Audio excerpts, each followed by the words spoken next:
Hello and welcome to Sunflower Philosophy Tarot. My name is Juliana, and today I have a timeless collective reading, which is just meant to bring through whatever we most need to hear as a collective right now. And you can resonate with this at any time that you find it, so don't worry about that. Just focus on the message, focus on the things that resonate, focus on how you feel and how what this makes you think of, and really use your intuition, just as you always do with any reading on this channel or any reading in general, and really tune in for whatever messages are meant for you. Now, before we get into this, if you want to join me for a very brief centering exercise, then please feel free to stick around. If you are not interested in joining that at this time, you can skip ahead to the message. So we are just going to take a moment, if you are able to, and if you are in a place where you will not be disturbed, and if you're able to close your eyes. Please don't participate if you're driving or engaged in any activity, but if you're able to get comfortable, close your eyes and focus in on your breathing. I like to do these centering exercises because they help us get in touch more deeply with ourselves in this very present moment. They can help us calm our nervous system down, help us get in touch with our intuition more deeply, and help us tap into the collective energy no matter when we're approaching this reading. We can feel more connected with one another and know that there are other people listening and engaging with this message as well. So as you focus on your breathing, you may begin to deepen your breaths and notice if your breathing slows down, and notice if you're feeling any sensations in your body. Notice if you're feeling any thoughts flowing through your head at this time. You can allow them to pass through.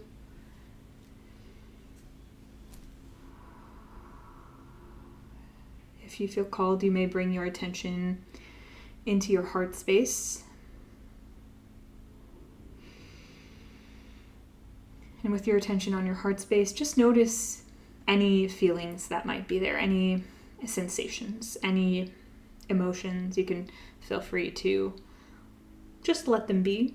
You can feel free to label them if you feel so inclined. Regardless, whatever you are feeling at this time, just accept and allow.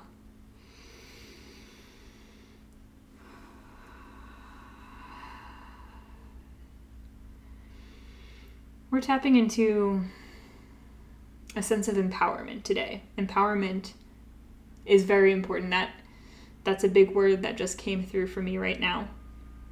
And anyone who is joining me with this, you may want to repeat an affirmation that feels empowering to you. Could simply be, I am empowered. I create the life I want to live. I'm worthy. I am successful. But take a moment to listen to yourself and allow any other words, any of your own words or phrases to come up, and say those to yourself if you feel called to.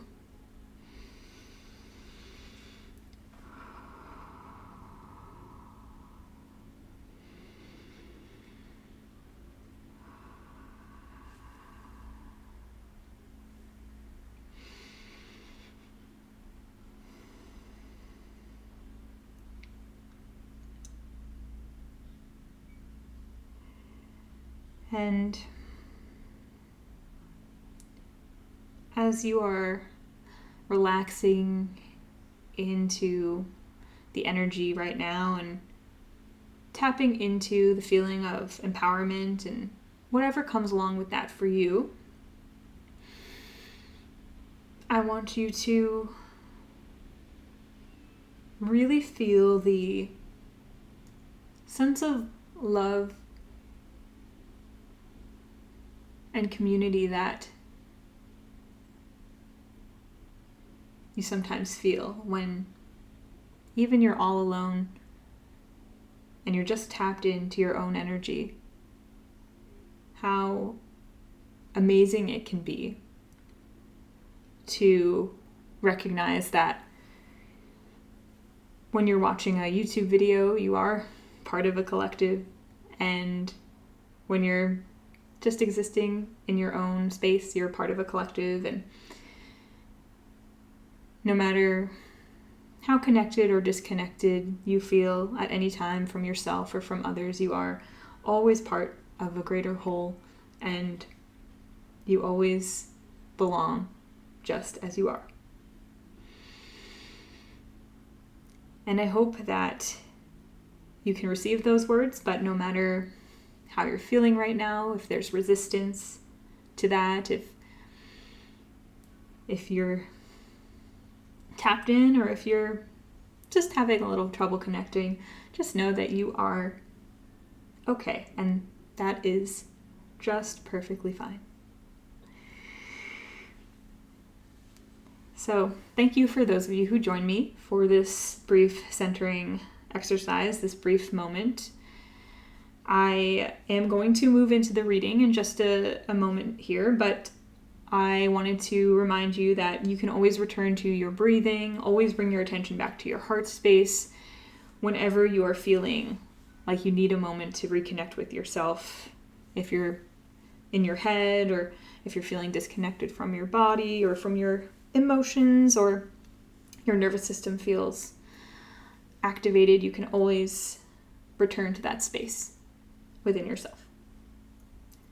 And so, let's get into the reading.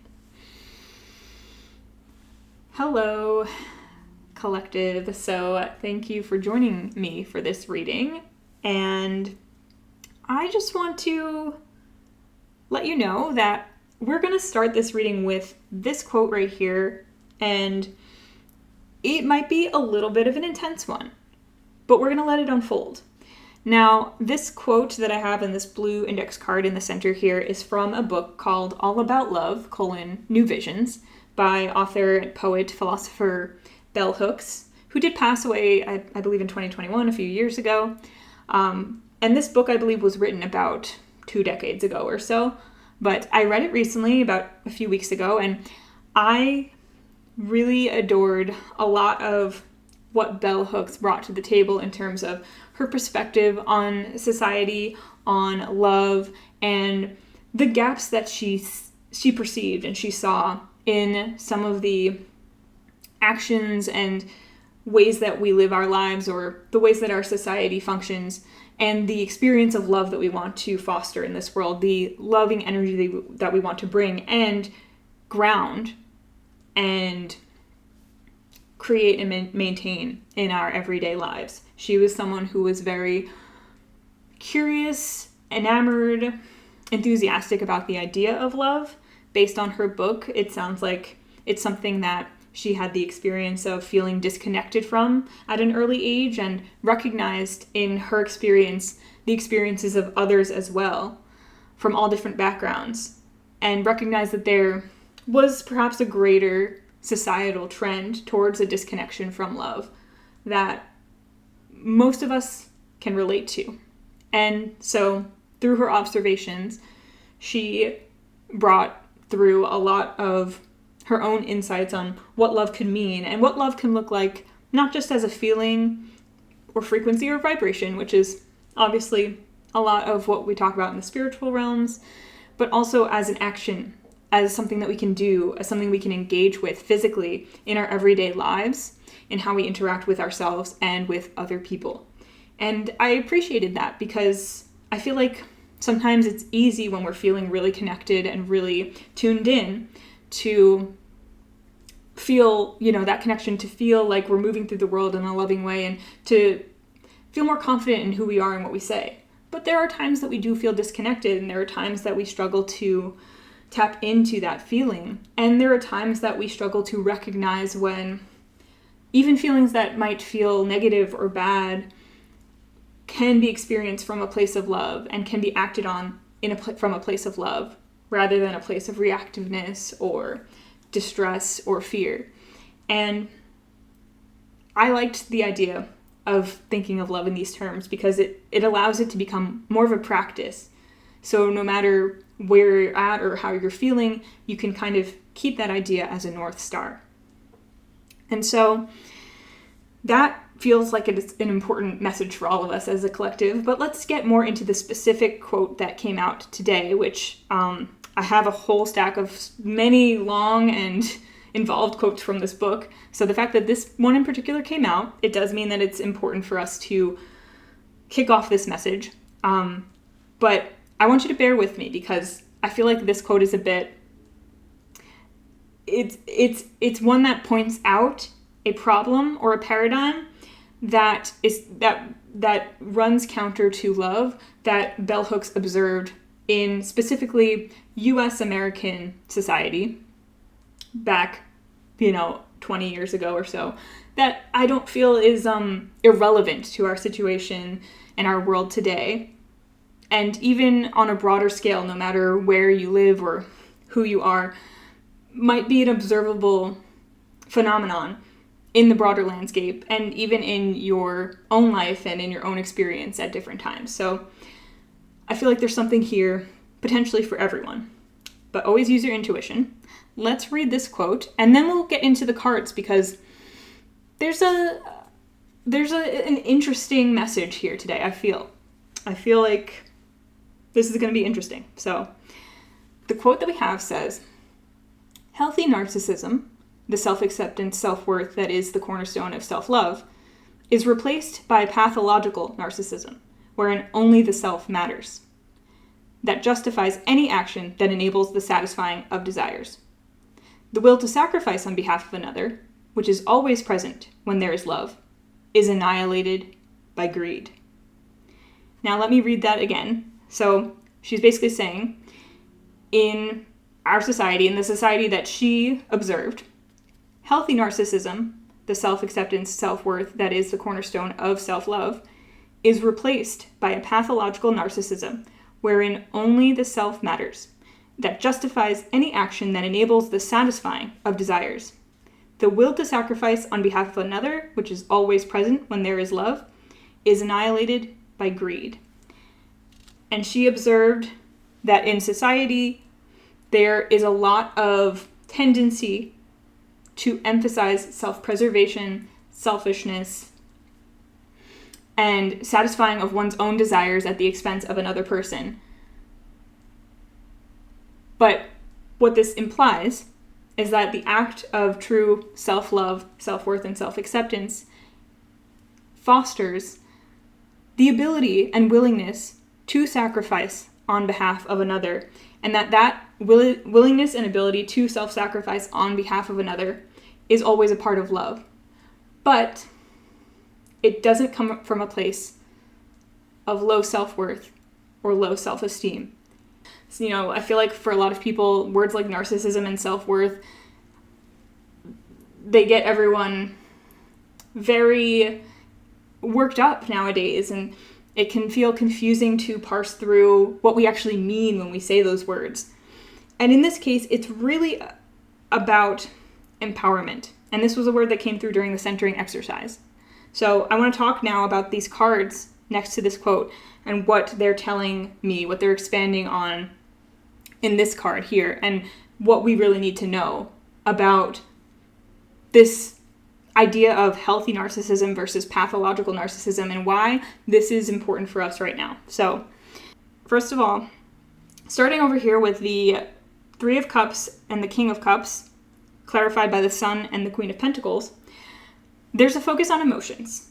And the King of Cups is the one that's really drawing my eye first, because the King of Cups to me is total emotional control.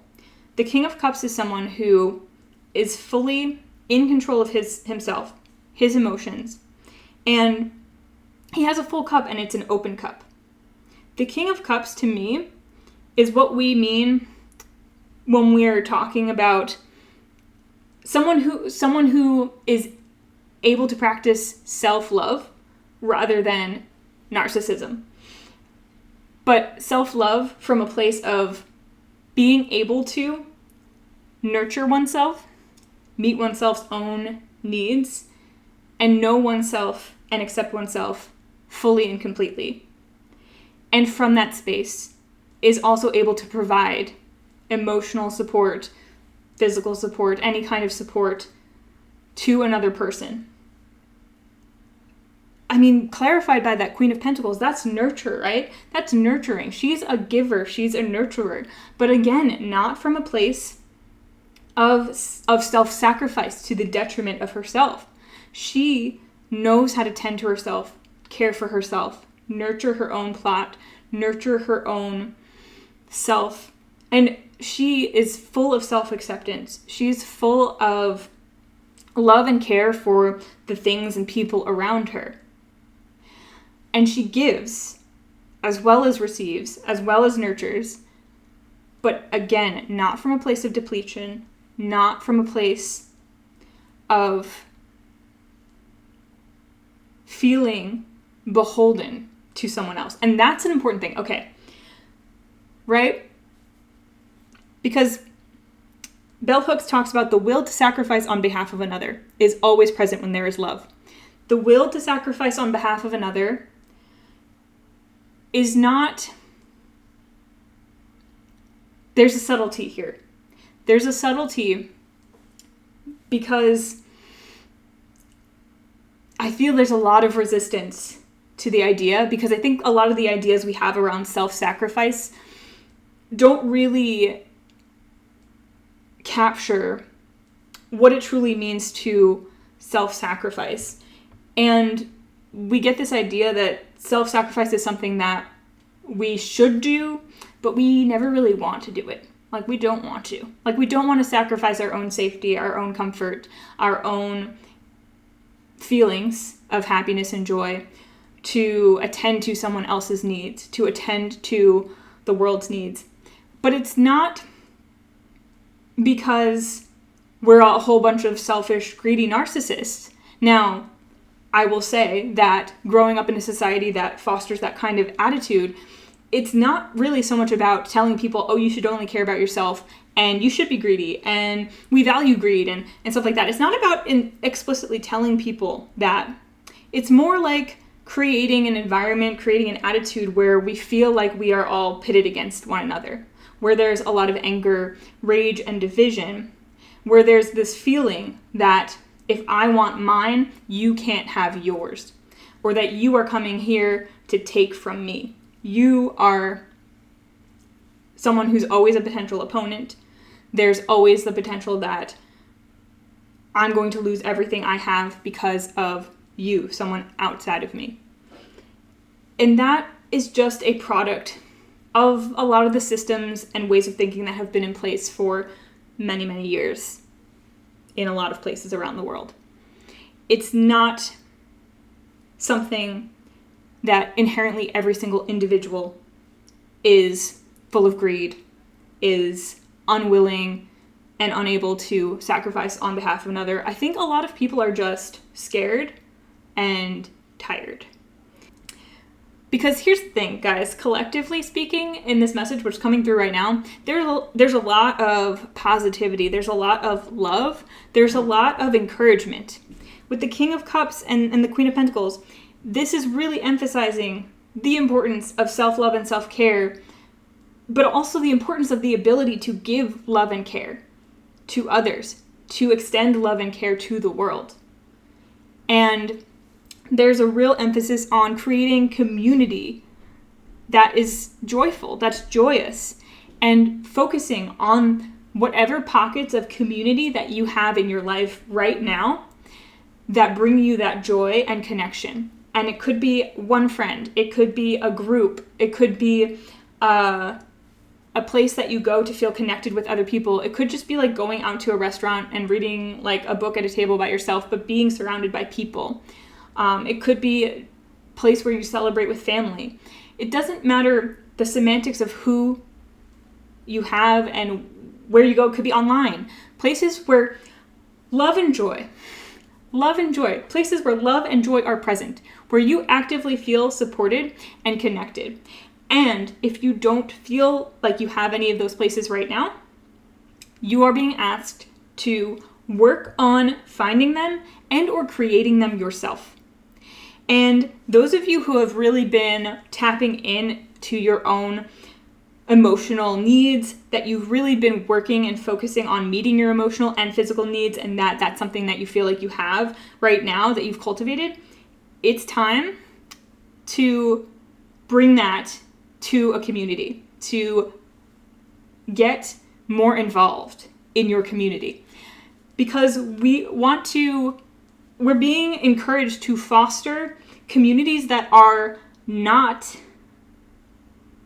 breeding grounds for pathological narcissism, that are not feeding greed. We are encouraged to engage with and create communities that foster healthy narcissism, and through that as well. And by that I just mean self-acceptance, self-worth, and self-love. And through that also create joyful and wonderful communion with others. And that is something that can happen on just one-to-one level, just connecting with one other person. But it can also happen in a bigger way. And it's going to look different for every single individual, how you foster community.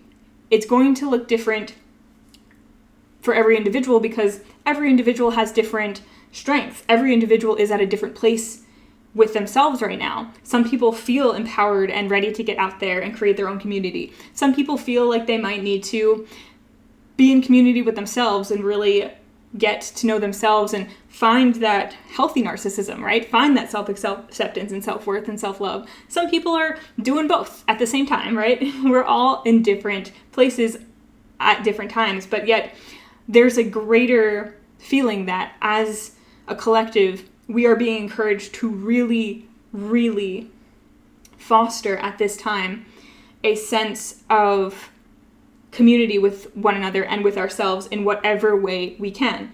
And it also just might mean focusing on the ways that you already have that kind of community and communion in your life. And when it comes to relationships, friendships, or communities, if there's anything within those communities that you feel the need to repair or reassess around how you interact with yourself and others, and around how others are expressing their love, do you feel like the community that you're involved with, do you feel like you could be more giving? Do you feel like you are struggling maybe with feeling like you need to be protective of yourself, or feeling like there's a lot of greed in you or in the community, or ways that you could express and give more? Because moving over here to the Six of Pentacles, the fact that greed is mentioned in this card and the Six of Pentacles came out is not an accident. This card is about giving and receiving. It's about giving and receiving on the physical realm. And for some people, it's like, yeah, if you feel like you're secure in your funds and your money, and there are places that you could be giving that money to that directly foster and support a loving, healthy community in, helping a group of people who need that money and could use that money, who are needing like physical and financial assistance right now, please do that.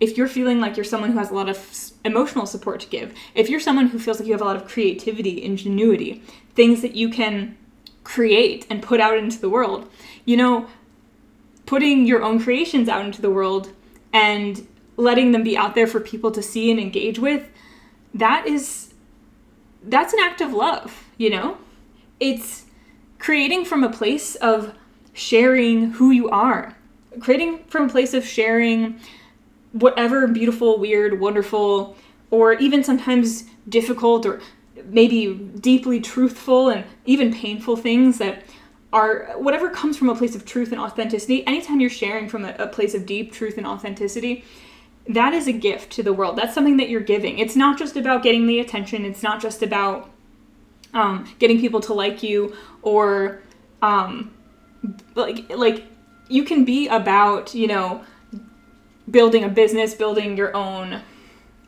brand and things like that from a place of really wanting to be true to yourself and put yourself out there and not compromise on that, but to know that you giving your creations, giving your insights, giving your thoughts out into the world, that does something. That helps create and foster community. It fosters a society where people feel more empowered to also put themselves out there. Because that's something that's really important here. So we sometimes self-protection looks like big acts of putting someone else down to boost ourselves up because we're afraid what will happen if we don't do that. But sometimes self-protection and like selfishness can be, and I don't mean this in terms of judgment, more in just a more neutral way of saying selfishness. Selfishness can be putting ourselves in a bubble, putting ourselves in a box, protecting ourselves so much that we don't give anything of ourselves to the world because we don't believe that we're worth it, or we don't believe that anyone needs it, or sometimes we just are afraid of what people will say. And for those of you for whom this resonates, your form of self-sacrifice out of love for others, your form of practicing love at this time might look like sacrificing a little bit of that safety, a little bit of that security in not sharing yourself in order to put your voice out there, put yourself out there and be heard. And for those of you for whom that resonates, this is an encouragement to really do that. But that's just one way that we can all make that change. I think this is really asking, what are little ways that we can all practice self-sacrifice from an empowered place at this time on behalf of our communities, so that we can all become a little bit more selfless and a little bit less greedy with our time, greedy with our money, greedy with our creations, greedy with our inspiration, greedy with our happiness, joy, and love. How can we become, because greed is just like a protectiveness, it's a defense mechanism, ultimately, is how it comes out. How can we just open ourselves up just a little bit more right now? That's what this is all about. And with the Fool here, this is giving without the intention of receiving anything particular in return. This is giving just for the joy of giving, just for the love of giving, and just because you believe it is worthwhile for you to exist and to put yourself out there, and that you have something worthwhile to bring to people. And you're not expecting any kind of specific reaction. You're not expecting any kind of specific anything in return. But where can you give in big or small ways in your life right now something of yourself that you've been holding back on? Yes.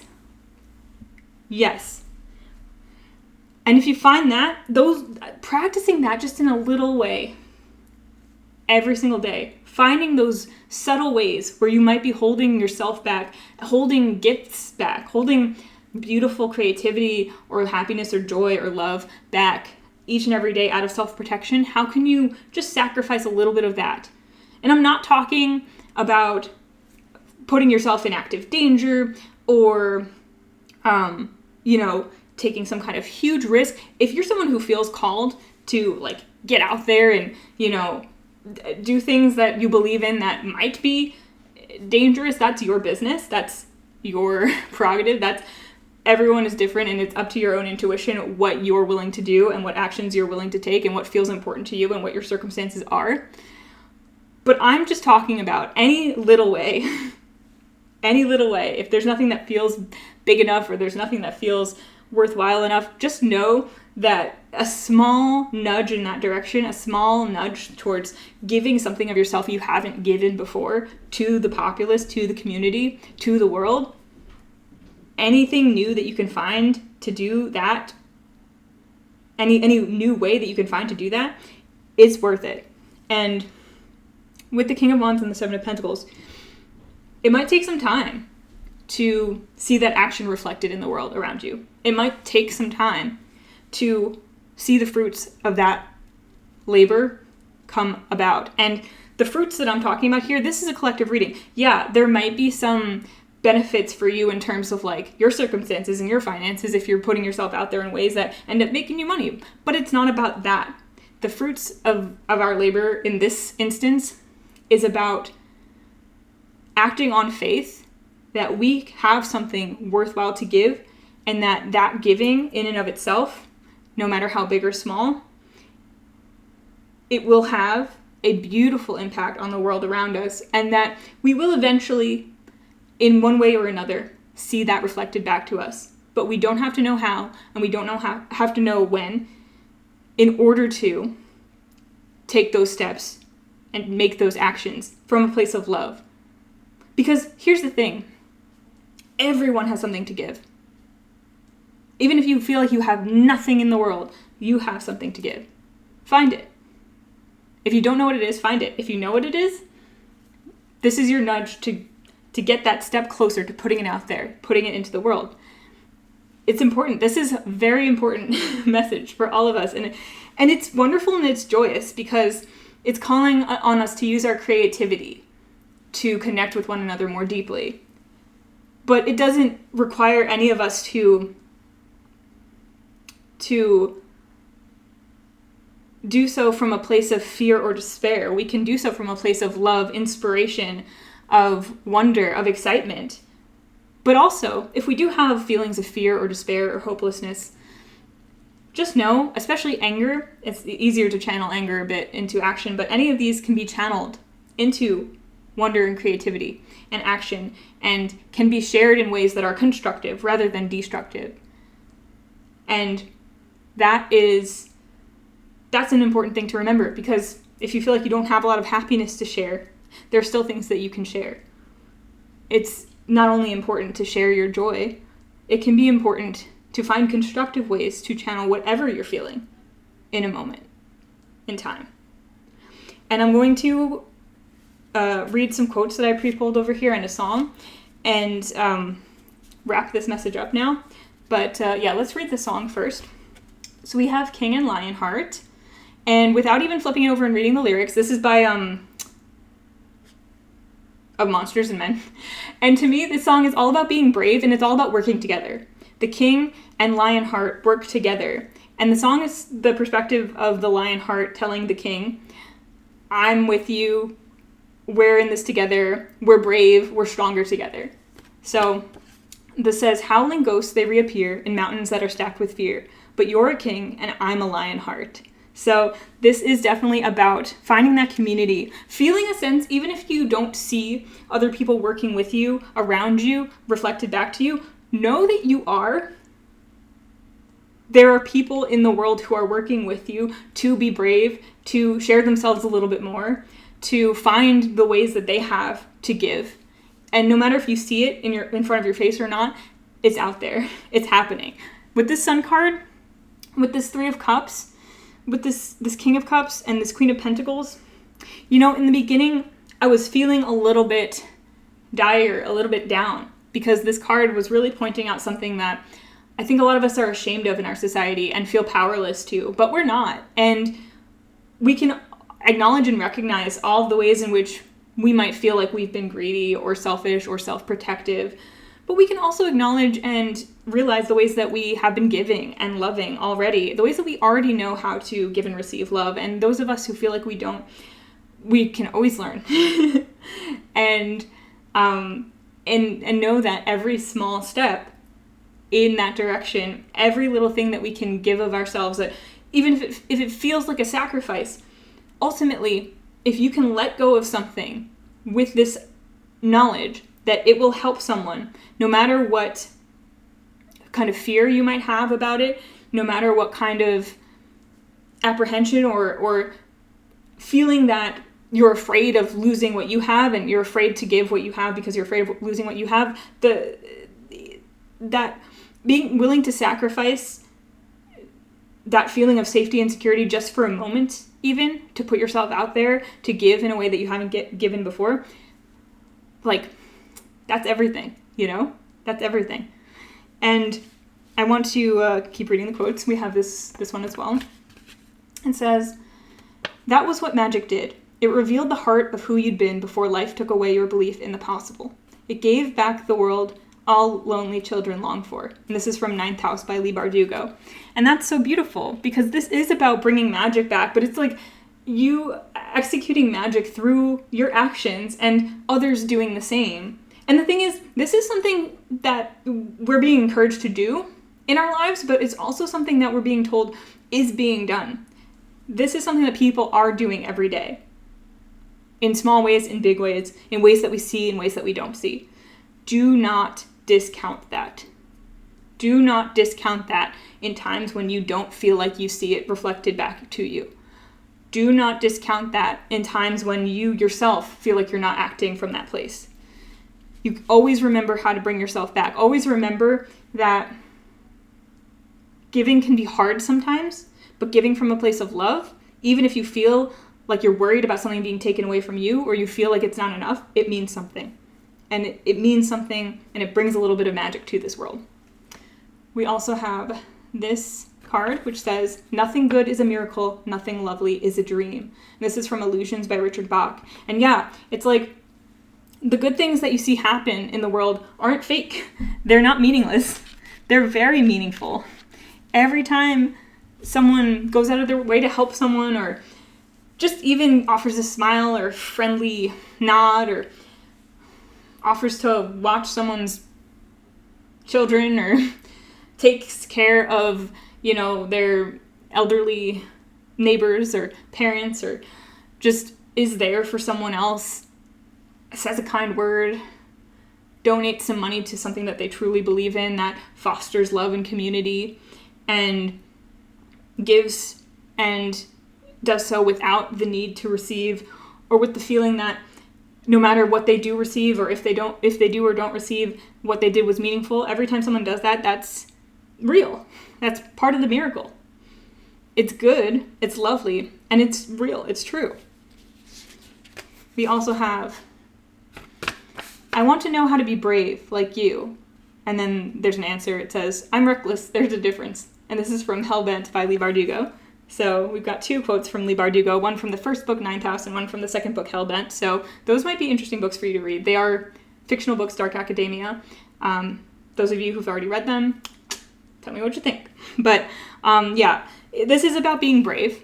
It can take bravery to give. It can take bravery and courage to give selflessly, to sacrifice, as it were. Because here's the thing, when you give from a space of love and you truly feel connected and whole and solid within yourself, it doesn't actually feel like sacrifice. It actually feels really good. It feels wonderful to give, and it feels wonderful to not feel like you need anything in return, because you don't need anything. You feel whole and complete.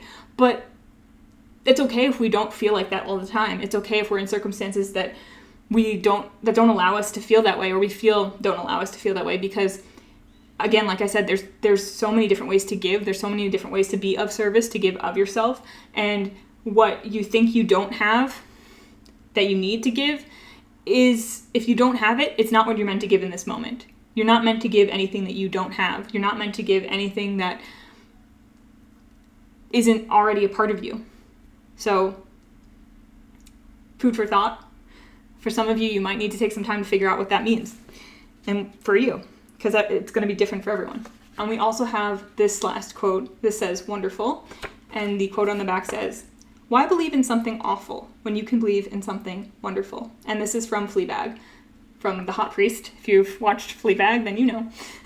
But that is a beautiful way to cap this off, because that's ultimately what we're talking about here, is believing in the wonderful things that can come from even the smallest actions, but also knowing that taking bigger actions, or taking risks, or things that feel risky, and when we take those actions out of love, when we take those actions with a belief in something bigger than ourselves, which is love itself and connection in society and a better world, and whatever kind of world you want to see, whatever is that bigger picture for you, when you take that step and put yourself out there in a loving way, sharing your art, sharing your words, sharing your ideas, sharing your resources, sharing your time and attention, sharing your emotional support, all of those things have meaning and create that wonder and are part of that wonder.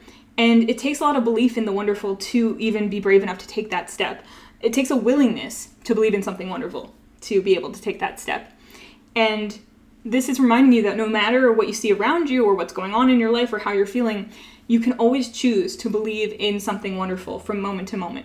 Not saying that it's always going to feel easy, but saying that it is worth it. And it's part of the work. Sometimes it's going to feel like work, to maintain that. And to do so, you might have to really, really figure out your best self-care routines, your best ways of taking care of your emotions, your energy, and using your time effectively, taking care of your body, all of those things. But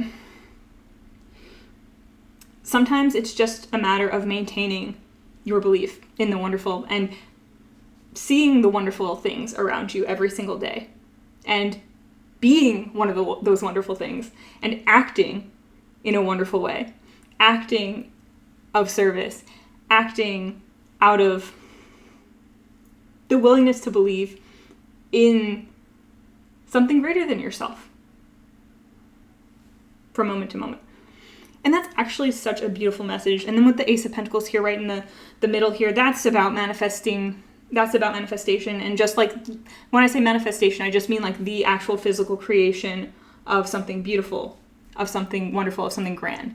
And that is a really important thing for the collective message, because it's not just meant to be an airy-fairy, like ungrounded concept of love and how we interact with it, and some future idea of, you know, what a loving world will look like. It's bringing that into this moment now. It's being that here and now. And it's creating something real and tangible from that. And to end it, I actually want to read this one other quote card that was on the top of the deck that caught my eye. This heart, it says, "We know that from time to time there arise among human beings people who seem to exude love as naturally as the sun gives out heat." And this is by Alan Watts. And we are being asked to be those people now, in whatever ways that we can find to be those people who exude love, whether we're practicing it actively and really going out there and showing love through action in one moment, or we're sitting and meditating and being with ourselves and showing ourselves love and connecting to the greater universe in another moment. We're meant to be those people. So never lose sight of that, and keep going. Find little ways to sacrifice out of love, and recognize that with that comes so much empowerment. And thank you so much for watching this reading. I hope it resonated with you, and I hope you enjoyed it. And if you're interested in liking, commenting, subscribing, I would love to know in the comments if, you know, how this resonated and what ways that you see and experience love in your life, or how you're planning on working to give love to yourself and others, and what little ways that you want to give yourself. And I don't know, any of your thoughts, just share them. And yeah, if you're interested, of course, in any of our services, sunflowerphilosophy.com. You know, we've got some tarot, human design, and hypnosis services on there. So just check them out, and have a wonderful life. I will see you in another reading again very soon. Bye.